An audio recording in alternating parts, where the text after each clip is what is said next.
하나님 꿈의 사람으로 우리가 온전히 서시게 되기를 원합니다. 우리가 예수 믿는 순간 우리 안에 하나님께서는 믿음과 생명과 함께 그 믿음이 역사하고 생명이 일할 수 있는 꿈, 하나님의 비전을 우리에게 넣어주셨습니다.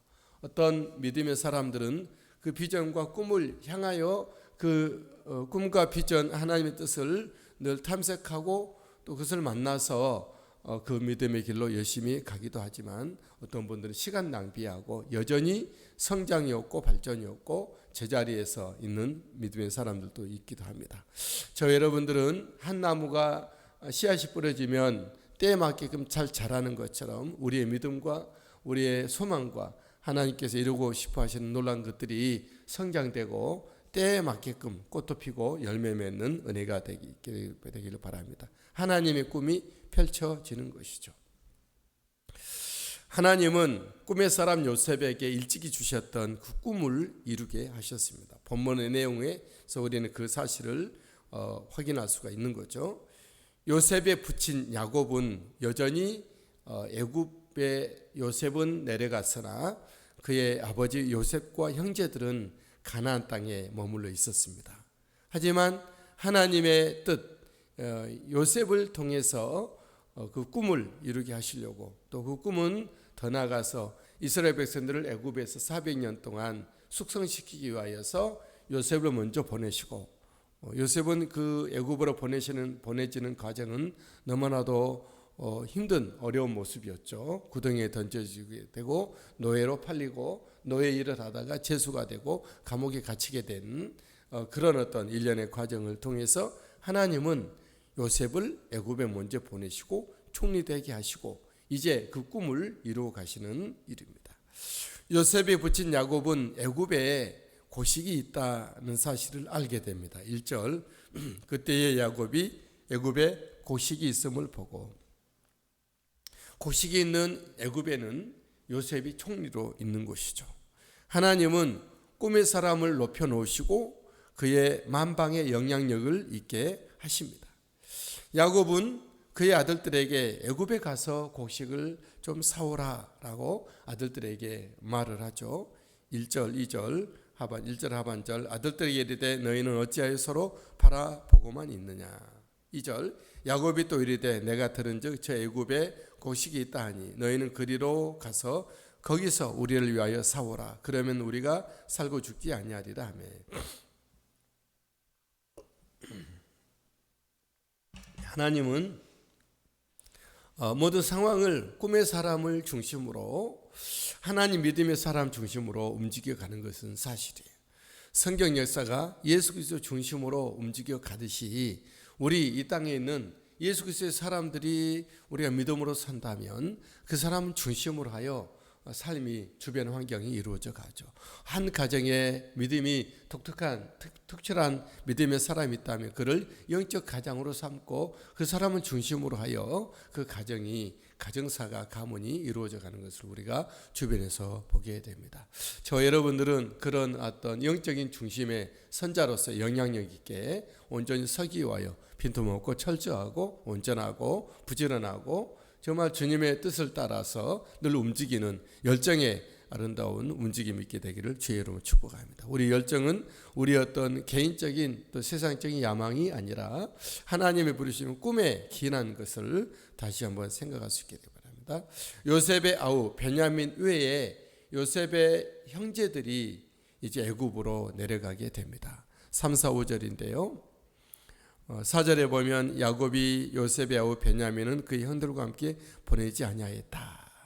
이는 그의 생각에 재난이 그에게 미칠까 두려움이다. 이전에 베냐민의 바로 위의 형 요셉도 없어졌고 야곱이 생각하기에 그의 11번째 아들 베냐민의 형 친형 라헬의 아들 요셉은 없어졌고 이제 어린 베냐민까지 없어지면 어찌할까 하고 곡식사로 모든 형제들을 보내야 되는데 베냐민은 아껴두고 있는 것이죠. 이처럼 하나님은 저와 여러분들을 베냐민같이 새끼손가락 같은 베냐민같이 우리를 아끼시고 사랑하시는 하나님의 우리들의 맏아들 되신 예수 그리스도가 십자가에 희생이 되셨기 때문에 그의 우리 예수 그리스도로 말미암아 우리 구원받은 새끼 손가락 같은 베냐민 같은 저와 여러분들을 하나님이 더 귀하게 사랑하시고 돌보신다는 것을 기억할 수 있게 되길 바랍니다. 5절에 보니까 이스라엘의 아들들이 양식 살아간 자 중에 있으니 가나안 땅에 기근이 있습니다. 요셉의 형들도 애굽에 와서 이제 곡식 사는 어떤 과정을 통하여 총리로 있는 요셉에게 엎드려 절을 하게 됩니다. 6절 때에 요셉이 나라의 총리로서 그 땅 모든 백성에게 곡식을 팔더니 요셉의 형들이 와서 그 앞에서 땅에 엎드려 절하며. 여기 말씀에 보니 때에 요셉이 나라의 총리로 섰다. 하나님은 믿음의 꿈을 가진 사람들을 반드시 그렇게 일으켜 세우십니다. 모든 사람에게 믿음의 꿈을 주시지만 어떤 사람들은 방향 없이 살기 때문에 또 집중하지 않기 때문에 결국은 하나님이 주시는 그런 꿈을 통한 하나님의 부르심에 순종하지 않기 때문에 그 사람들은 여전히 그 모습으로 살고 있는 것이죠. 요셉은 어찌로든 어떻게든지 간에 요셉을 인도하시는 하나님의 섭리에 따라 순종하는 자가 되어 구덩이에도 던져지는 순종, 노예가 되는 순종, 죄수가 되는 순종, 그럼에도 불구하고 여전히 하나님과 함께한 사람으로서 어떤 소박한 일에도 형통한 자가 되고 하나님과 1:1 개인적인 관계가 깊어지고 상황은 안 좋았으나 그런 과정을 통해서 하나님은 결국 그의 꿈대로 총리로 세우십니다. 총리를 세우는 것은 하나의 완전한 꿈은 아니었고 하나의 중간 꿈인데 그것은 바로 또 다른 꿈, 그의 형제들이 요셉에게 절하게 되는 꿈을 이루기 위한 한 그런 증거달의 꿈이었죠. 이제 여기 그 땅 모든 백성이 그 땅 모든 백성에게 곡식을 팔더니 꿈의 사람 요셉은 곡식을 주는 자, 파는 자가 되었습니다. 있는 사람들은 있는 것을 줍니다. 없으면 줄 수도 없죠. 여러분들이 있는 자가 말씀이 있고 은혜가 있고 은사가 있고 기도가 있고 능력이 있고 하나님의 선한 영향력이 있어야 합니다. 사람들은 열심히 주의를 하려고 하는 사람들이 있어요. 하나님의 일을 잘하고 내가 다른 사람 섬기고 싶어 해요. 그러나 섬길 수 있는 것이 있느냐 하는 것은 또 다른 문제죠. 누구든지 잘하고 싶어하고 누구든지 사람들에게 정말 복을 끼치기를 원해요. 축복의 통로가 되기를 원해요. 하지만 축복의 통로로서 준비되어 있느냐는 또 다른 문제라고 말씀드리는 거죠. 여전히 나를 주님 앞에 드리고 주님의 부르심에 따라 늘 내 세포 한 조각 조각들이 순종해 가고 내 어떤 생각 한 파편도 주님 앞에 순종해 가고자 하는 노력들을 늘 하는 것이죠. 그리고 결국 내 전인적으로 전인격적으로 전 방향의 삶이 일생이 하나님 앞에 순종되어지는 사람으로 서게 될 때에 하나님은 그들을 통해서 하나님 것을 주는 통로로 삼고 하나님의 것을 주는 자가 되도록 있게 하신다라는 거죠.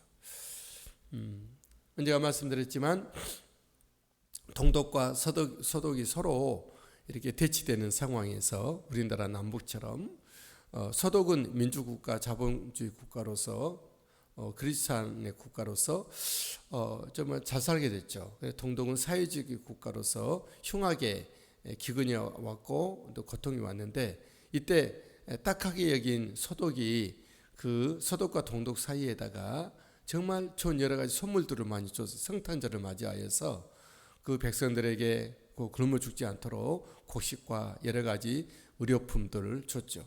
휴전설에. 그러고 나서 동독이 그걸 가져갔습니다. 그리고 동독도 줬는데 대신 이제 답례를 했지 않습니까? 그래서 선물을 줬다는 것을 받아가긴 했지만 기분이 나빠서 쓰레기를 잔뜩 거기 휴전선 쪽에다 갖다 놨습니다. 그러고 나서 얼마 후에 그 팻말이 섰는데 서독에서 팻말을 쓴 것이죠. 어떻게 썼습니까? 누구든지 있는 것을 준다. 동독은 곡식도 있고 여러 가지 있기 때문에 의료품도 너희 줬지만 너희들 쓰레기밖에 없어서 쓰레기를 주었다는 거예요. 좀 굉장히 우리가 생각하게 되는 그런 일화가 되는 거죠. 누구든지 있는 것을 줍니다. 요셉은 곡식이 있었고 요셉은 보호할 능력이 있었습니다. 요셉은 곡식을 팔고 있었던 것이죠. 저 여러분들이 사러 다니는 꾸러 다니는 사람이 아니라 하나님의 말씀대로 누군지 꾸는 자가 아니라 주는 자가 되도록 나눠주는 자가 되는 우리가 되도록 예수님의 이름으로 축복합니다. 여기 6절 하반절에 요셉의 형들이 와서 그 앞에 땅에 엎드려 절하였다. 그 앞에 절하였다 그랬어요. 요셉에게 주신 하나님의 꿈이 무엇이었죠? 첫 번째 꿈은 11 형제의 곡식단이 자기 요셉의 곡식단에게 절하는 꿈이었고, 두 번째 꿈은 해와 달과 11별이 요셉에게 절하라는 꿈이었죠. 누가 봐도 이 꿈은 이상하고 비현실적이었어요. 그리고 들을 때 11 형제들이 들을 때 기분 나빠 볼 수 있는 그런 꿈이었죠. 하지만 그래서 하나님은 그 꿈을 현실되게 하셨습니다. 하나님 꿈의 사람은 주는 자가 되고, 하나님 꿈의 사람은 결국 하나님이 높이시며, 하나님의 꿈의 사람은 하나님이 주신 대로 꿈대로 이루어지게 됩니다. 현실을 초월하고 하나님의 뜻들이 이 땅에 현실이 되게 하는 것이죠. 요셉은 형들을 알아보나 형들은 요셉을 알아보지 못합니다. 당연하죠. 형들이 어떻게 요셉을 알아? 요셉은 죽었다고 생각했기 때문에. 하지만 요셉은 똑똑히 생생한 그 기억들과 함께 형들을 알아보고 있는 거죠. 7절 8절 요셉이 보고 형들인 줄을 아나 모르는 체하고 엄한 소리로 그들에게 말하여 이르되 너희가 어디서 왔느냐.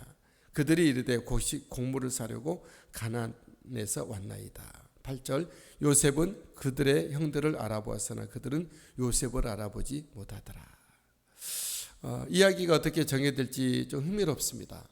어쨌든 하나님 꿈의 사람이 되어 삶의 주인공으로서 중심에, 하나님의 역사의 중심에 있는 것을 보게 됩니다. 저 여러분들이 하나님의 꿈의 사람, 이미 예수 믿는 순간 나를 통해서 하나님이 무엇인가 할 수 있도록 어떤 분야에서 내게 처해진 그 입장에서 내게 주신 그 직분에 맞게끔 내게 또 허락된 여러 상황 속에서 무엇인가 하나님께서는 원하시는 것이 있으실 것입니다. 그것이 여러분들의 비전이 되고 꿈이 되고 그것을 위해서 우리가 전심전력하고 내 모든 열정을 쏟는 은혜가 있게 되기를, 그리고 하나님이 주신 꿈이 이루는 은총이 있게 되기를 예수님의 이름으로 축복합니다.